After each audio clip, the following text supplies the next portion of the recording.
बराबर। हमने ये डैशबोर्ड बनाना है। अच्छा, वेलकम टू द चैनल। ये मेरी फर्स्ट वीडियो है, तो हमने डैशबोर्ड बनाना है। बेसिकली इसके मैं पार्ट्स बनाऊंगा।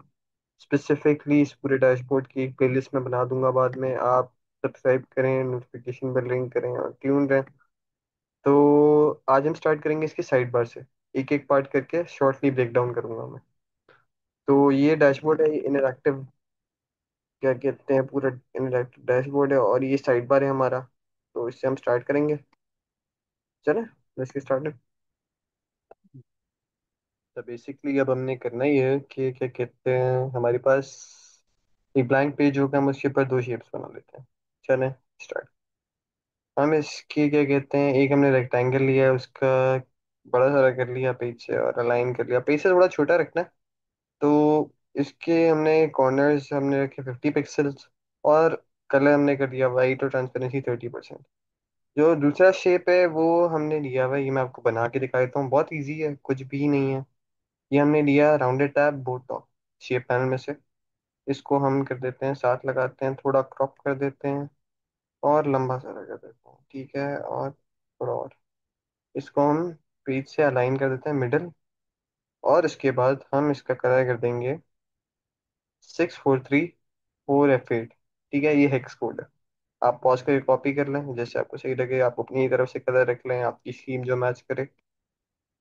मैंने ये रख लिया। इसकी मैं रोटेशन में गया और इसको मैंने सबसे ऊपर वाला कर दिया 90 डिग्री से रोटेट। तो इससे ये होगा कि इसकी जो टॉप कॉर्नर से ना, जो राउंड हुए थे, वो इस साइड पे राउंड हो जाएंगे। अच्छा लगता है इससे। अब हम जाएंगे इंसर्ट टैब में, हम वहां से लेंगे बटन। ब्लैंक बटन लिया हमने एक। इसकी हम प्रॉपर्टीज में गए, इसको हमने 100 बाय 100 कर दिया। ठीक है, इसको हम पेज के मिडल में ले आए। इसको अब हम कॉपी करके इसकी 4 कॉपीज बनाएंगे। ठीक हो गया। एक, दो, तीन, ये हो गया चार। सॉरी, चार। ठीक है, इसको हम करेंगे इधर लेके आके एक दफ़ा। हम इसको सही से अलाइन वगैरह कर लेते हैं सही से, ताकि हमें बाद में मुश्किल ना हो, आसानी से काम होता रहे हमारा। शिफ्ट दबा के आप नीचे करा रहे हैं तो क्या कहते हैं, अच्छे से नीचे होता है। ये हो गया। फॉर्मेटिंग में गए, इसको मैंने अलाइन किया, इसको मैंने कर दिया डिस्ट्रीब्यूट वर्टिकली। ठीक है, और अब हम इसको अभी बाहर लाएंगे। अब इसको शेप पे रख देंगे। इसमें हमने तीन चार चीज़ें करनी है। हम इसकी स्टेट सबसे पहले चेक करेंगे, वो डिफॉल्ट होनी चाहिए। आइकन में गए, हमने जाके आइकन टाइप कर दिया कस्टम। अलाइनमेंट कर दी मिडल, सेंटर। पैडिंग को नहीं छेड़ेंगे। आइकन साइज हम कर देंगे 50। ठीक है, और इसका एक्शन ऑन कर देंगे और इसका बॉर्डर ऑफ कर देंगे। सही हो गया।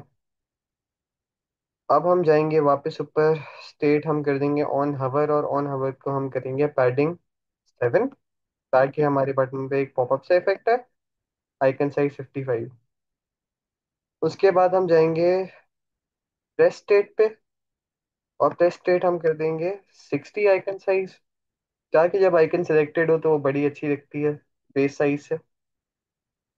वापस डिफॉल्ट कर देंगे। अब हम अपनी आइकन्स डालेंगे। सही है। स्टाइल में गए, आइकन में गए, ब्राउज। आपने आइकन के दो ऑप्शंस बनाने हैं, दो कलर ऑप्शंस, इसलिए ताकि ये कहते हैं जब ऑफ स्टेट हो तो वो सादा वाइट कलर अच्छा लगता है, और ऑन स्टेट पे कोई एक्सेंट वाला कलर लेना। ठीक है, जो आपके कलर स्कीम मैच करे। लेकिन आइकन के दो ऑप्शंस बनाए ताकि चीज़ एस्थेटिक लगे। अच्छा, मैं सारी ऑफ स्टेट वाली आइकन लगा देता हूँ अपने इस पे चार्ट। मैं रैंडम आइकन यूज करूँ, आपको भी जो आइकन यूज करनी हो आप वैसे करें, सही रहता है। लॉक हो गया, और यहाँ पे मैं कर देता हूँ यूजर। ठीक है, अब हम जाएंगे ऊपर, स्टेट करेंगे हवर, और हम हवर स्टेट के आइकन चेंज कर देंगे ऑन वाले वर्जन से। क्यों? इसलिए मैं जूम इन करके दिखाता हूँ। पॉपअप होता है और अच्छा लगता है। सेम हम हर चीज़ के साथ यही करेंगे। टाइम की भी हम कर देंगे ऐसे, चार्ट की भी कर देंगे, और होम की भी कर देंगे। और फिर हम जाके टेस्ट स्टेट की भी साथ भी वही करेंगे। हूँ ऑन। सारों के हम ऑन वाले वर्जन लगा देंगे। ठीक हो गया। अब तक तो ये बेसिक बेसिक था और बहुत इजी था। अब हम इसको अपने शेप पे रख देंगे। ठीक है, इसको हम शेप पे रख देंगे। थोड़ा सा चले, शेप पे रख गया हमने। तो ये ऐसे हो गया। अब हम इन सारे आइकन्स को सेलेक्ट करेंगे और इनकी हम कॉपी करके एक दफ़ा पेस्ट कर देंगे। ये हो गया। इसको हम बाद में भी अलाइन कर सकते हैं, कोई इशू नहीं है। हमने बस इसमें एक छोटी सी चीज़ करनी है। इस सारे को हम सेलेक्ट करेंगे, ऑन डिफॉल्ट में जाएंगे और हम इसको बस आइकन में जाके इसका साइज कर देंगे 60। और हम इसकी डिफॉल्ट वाली आइकन हटा देंगे और हम चाहेंगे स्टाइल में, और जो इसकी ऑन वाली आइकन थी वो डाल देंगे। ठीक है, सिंपल एज दैट। लॉक और यूजर। ठीक हो गया। आ लिया। तो हमारे पास अभी हो गया। हमने इनमें एक और छोटी सी चीज करनी है, ये कि हम इन सारों को वापस सेलेक्ट करेंगे। इसकी हम जाएंगे, फिल ऑन कर देंगे इसका। और फिल हम रखेंगे वही जो हमने शेप का बैकग्राउंड रखा है, और शेप की ट्रांसपेरेंसी कर, और सॉरी, फिल की ट्रांसपेरेंसी कर देंगे 0। और शेप का बैकग्राउंड मैच करेगा इससे। अब हम इसको और इसकी जो बेस आइकन थी उसके साथ अलाइन टू टॉप करेंगे और फिर लेफ्ट कर देंगे। हर आइकन के साथ हम सेम ये स्टेप रेप्लिकेट करेंगे।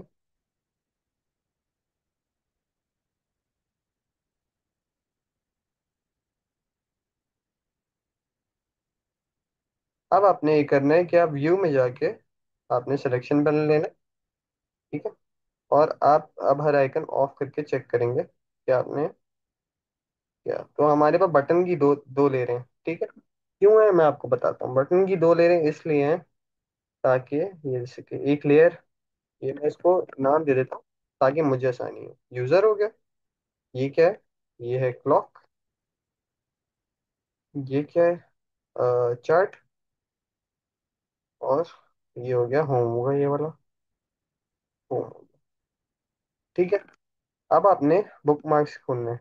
बुक मार्क आपने खोले। आप सारे ऑफ कर दें। होम को ऑन रखिएगा अपने सिलेक्शन पैनल में, और एक बुक मार्क बना दें। बुक मार्क का नाम भी मैं होम रख देता हूँ ताकि मुझे आसानी हो। फिर मैं होम का ऑफ करूंगा, चार्ट का बुक मार्क बना दूंगा। इसको भी रीनेम करके मैं चार्ट कर देता हूँ ताकि मुझे आसानी। ठीक है, ऑफ कर दिया। क्लॉक का रखा, क्लॉक का भी बुक मार्क। ऐसे आपने एज इट इज सारी जो आइकन की जो ऑन स्टेट है ना, आपने अगर एक स्टेट ऑन करेंगे तो आप ध्यान रखिएगा कि क्या कहते हैं, आप दूसरी वाली ऑफ कर दें ताकि आपका प्रोसेस गलत ना हो जाए।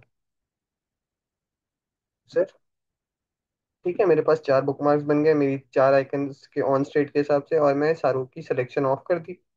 अब मैं इन सारों को सेलेक्ट करूंगा, एक्शन खोलूंगा और टाइप बुक मार्क कर दूंगा। ठीक है, ताकि मुझे बार बार बुक मार्क ना करना पड़े। फिर मैं वापस जाऊंगा, एक्शन खोलूंगा, बुक मार्क हुआ है। अब इसका ये होम वाली आइकन है, मैंने इसका नाम होम रखा था तो मैंने इस पे होम वाला बुक मार्क लगा दिया। इस पे मैं लगा दूंगा चार्ट वाला बुक मार्क, इस पे क्लॉक वाला, और इस पे यूजर वाला लगाऊंगा। ठीक है, जब आपको साइड बार फंक्शनिंग दिखाना है ना, तो आप जाहिर सी बात है, अभी तो पावर बीआई। तो बेसिकली मैं ये कह रहा था कि क्या कहते हैं, आप यहाँ पे शो तो नहीं कर सकते कि प्रीव्यू मोड में। तो बटन को फंक्शनिंग दिखाने के लिए आप कंट्रोल प्लस क्लिक करते हैं अपने बुकमार्क को फंक्शनिंग दिखाने के लिए, और ये इससे साइकिल आउट करते हैं। ये देखिए। चलो, यही था आज के लिए। प्लीज सब्सक्राइब करिए अगर आपको वीडियो हेल्पफुल लगी हो, और नोटिफिकेशन बेल को क्लिक कर दीजिएगा नेक्स्ट पार्ट के लिए। Thank you, Allah Hafiz.